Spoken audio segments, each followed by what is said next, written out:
Welcome back, fellow slave narrative lovers. This is the narrative of Olaudah Equiano, and I hope you missed him as much as I missed him. He's now 12, nearly 12, and on a ship going to England. I'll continue. However, all my alarms began to subside when we got sight of land, and at last the ship arrived at Falmouth. After a passage of 13 weeks, every heart on board seemed gladdened on our reaching the shore, and none more than mine. The captain immediately went on shore and sent on board some fresh provisions, which we wanted very much. We made good use of them, and our famine was soon turned into feasting, almost without ending. It was about the beginning of the spring, 1757, when I arrived in England, and I was near 12 years of age at the time. I was very much struck with the buildings and the pavements of the streets in Falmouth, and indeed any object I saw filled me with new surprise. One morning when I got up on deck, I saw it covered all over with the snow that fell overnight, and I had never seen anything of that kind before. I thought it was salt, so I immediately ran down to the mate and desired him, as well as I could, to come and see how somebody in the night had thrown salt all over the deck. He, knowing what it was, desired me to bring some of it down to him. Accordingly, I took up a handful of it, which I found very cold indeed, and when I brought it to him, he desired me to taste it. I did so, and I was surprised beyond measure. I then asked him what it was. He told me it was snow, but I could not in any wise understand him. He asked me if we had no such thing in my country, and I told him no. I then asked him the use of it and who made it. He told me a great man in the heavens called God, but here again I was, to all intents and purposes, at loss to understand him, and the more so when a little after I saw the air filled with it in a heavy shower, which fell down on the same day. After this, I went to church, and having never been at such a place before, I was again amazed at seeing and hearing the service. I asked all I could about it, and they gave me to understand it was worshiping God, who made us and all things. I was still at a great loss, and soon got into an endless field of enquiries. As well I was able to speak and ask about things. However, my little friend Dick used to be my best interpreter, for I could make free with him, and he always instructed me with pleasure. And from what I could understand by him of this God, and in seeing these white people did not sell one another as we did, I was much pleased, and in this I thought they were much happier than we Africans. I was astonished at the wisdom of the white people in all things I saw, but was amazed at their not sacrificing or making any offerings, and eating with unwashed hands and touching the dead.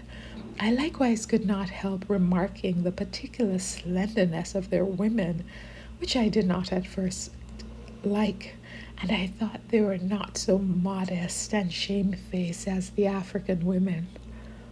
I'd often seen my master and Dick employed in reading, and I had a great curiosity to talk to the books as I thought they did, and so to learn how all the things had a beginning. For that purpose, I've often taken up a book and have talked to it, and then put my ears to it when alone, in hopes that it would answer me. And I've been very much concerned when I found it remained silent. My master lodged at the house of a gentleman in Falmouth, who had a fine little daughter about 6 or 7 years of age, and she grew prodigiously fond of me, insomuch that we used to eat together and had servants to wait on us. I was so much caressed by this family that it often reminded me of the treatment I had received from my little noble African master. Remember how that story ended?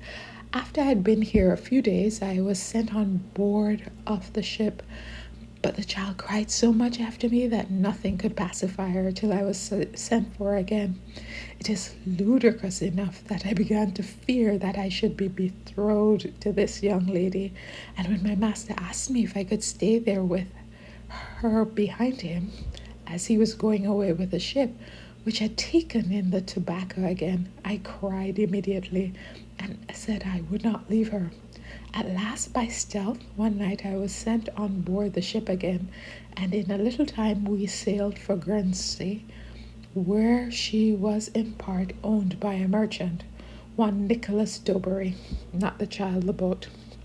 As I was now amongst a people who had not their faces scarred like some of the African nations where I had been, I was very glad I did not let them ornament me in that manner when I was with them.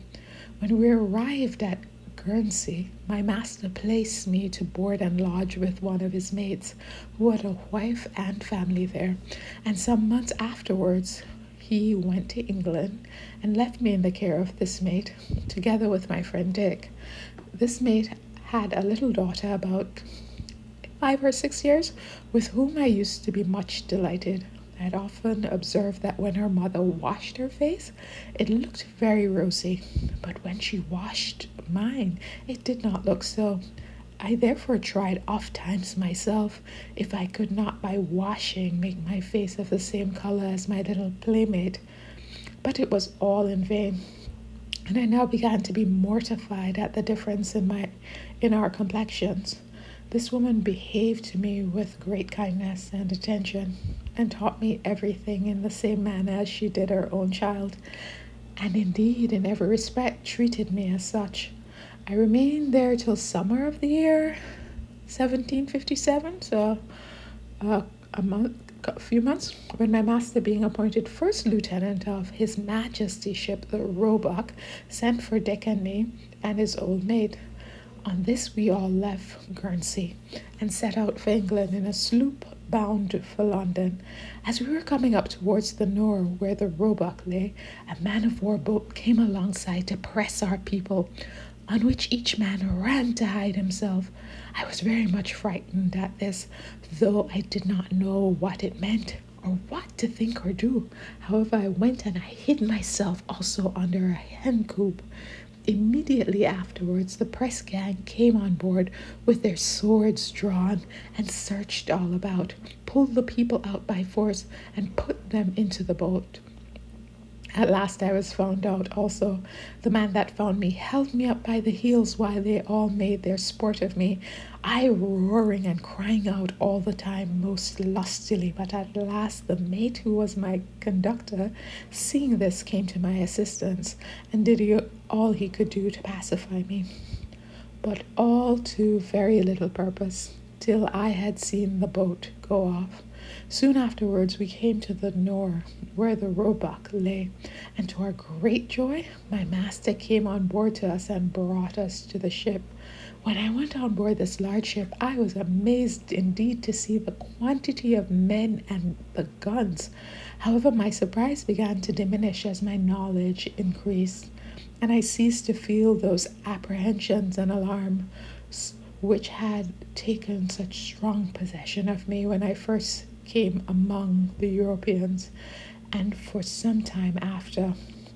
I began now to pass to an opposite extreme. I was too far from being afraid of anything new which I saw, that after I had been some time in this ship, I even began to long for a battle. My griefs too, which in my young mind are not perpetual, were now wearing away, and I soon enjoyed myself pretty well, and felt tolerably easy in the present situation. There was a number of boys on board, which still made it more agreeable, for we were always together a great part of the time, and was spent in play. I remained in the ship a considerable time, during which we made several cruises and visited a variety of places. Among others, we were twice in Holland and brought over several persons of distinction from it, whose names I do not now remember. On the passage one day, for the diversion of those gentlemen, all the boys were called on to the quarterdeck and were paired proportionately, and then made to fight, after which the gentlemen gave the combatants from 5 to 9 shillings each money. This was the first time I ever fought with a white boy, and I never knew what it was to have a bloody nose before. This made me fight most desperately. I suppose considerably more than an hour and at last, both of us being weary, we were parted. I had a great deal of this kind of sport afterwards, in which the captain and the ship's company used very much to encourage me. Sometimes afterward, the ship went to Leith in Scotland, and from thence to Orkney, where I was surprised in seeing scarcely any night. And from thence we sailed with a great fleet full of soldiers for England. All this time we had never come to an engagement battle, though we were frequently cruising off the coast of France, during which we chased many vessels and took in all 17 prizes. I had been learning many of the maneuvers of ship during our cruise, and I was several times made to fire the guns. One evening off Havre de Grace, just as it was growing dark, we were standing offshore and met with a fine large French-built frigate. We got all things immediately ready for fighting, and I now expected I should be gratified in seeing an engagement which I had so long wished for in vain. But the very moment the word of the command was given to fire, we heard those on board the other ship cry, "Haul down the jib!" And in the instant she hoisted English colors. So they thought it was a French ship, but it's English. They were instantly with us. An amazing cry of "Avast!" or "Stop firing." And I think one or two guns had been let off, but happily they did no mischief. We had hailed them several times, but they not hearing, we received no answer, which was the cause of our firing. The boat was then sent on board of her, and she proved to be the ambuscade man of war, to my no small disappointment. We returned to Portsmouth without having been in any action, just at the trial of Admiral Byng, whom I saw several times during it, and my master having left the ship and gone to London for promotion, Dick and I were put on board the savage sloop of war, and we went in her to assist in bringing off the St. George man of war that had ran ashore somewhere on the coast. After staying a few weeks on board the Savage, Dick and I were sent on shore at Deal, where we remained a short time till my master sent for us to London, the place I had long desired exceedingly to see. We therefore both with great pleasure got into a wagon and came to London, where we were received by a Mr. Gorin, a relation of my master. This gentleman had two sisters, very admirable ladies, who took much notice and care of me.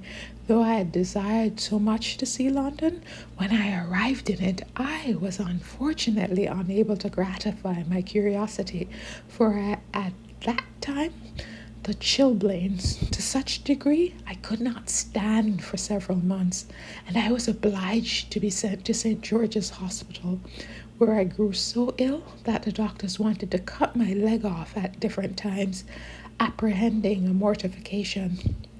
But I always said I'd rather die than suffer it, and happily, I thank God, I recovered without the operation. After being there several weeks, and just as I had recovered, the smallpox broke out on me, so that I was again confined, and I thought myself now particularly unfortunate. Come on, Olaudah, you're very unfortunate. However, I soon recovered again, and by this time my master having been promoted to the first lieutenant of the Preston man of war of 50 guns, then new at Deptford, Dick and I were sent on board her, and soon after we went to Holland to bring over the late Duke of to England. While I was in the ship, an incident happened, which, though trifling, I beg leave to relate, as I could not help taking particular notice of it, and consider it then a judgment of God. One morning, a young man was looking up the foretop, and in a wicked tone common on the ship, cursed his eyes about something. Just at the moment, some small particle of dirt fell into his left eye, and by the evening it was very much inflamed. The next day it grew worse, and within 6 or 7 days he lost it, his eyes. From this ship, my master was appointed a lieutenant on board the Royal George. When he was going, he wished me to stay on board the Preston to learn the French horn. But the ship being ordered for Turkey, I could not think of leaving my master, to whom I was very warmly attached, and I told him that if he left me behind, it would break my heart. This prevailed on him to take me with him, but he left Dick on board the Preston, whom I embraced at parting for the last time. So I'm going to stop here. This part, he separated from his family's country, but I'm happy for him. He is not being severely ill-treated. He's growing up. He's having sufficient things to eat. He's learning a new language. So yeah, on this moment, I'm happy for him, and I see how all of this is going to play out into the man he becomes that tries to liberate other enslaved people. So yeah, it's bad, but it's not as bad as some of the other things I've read. What do you think? Thanks for listening.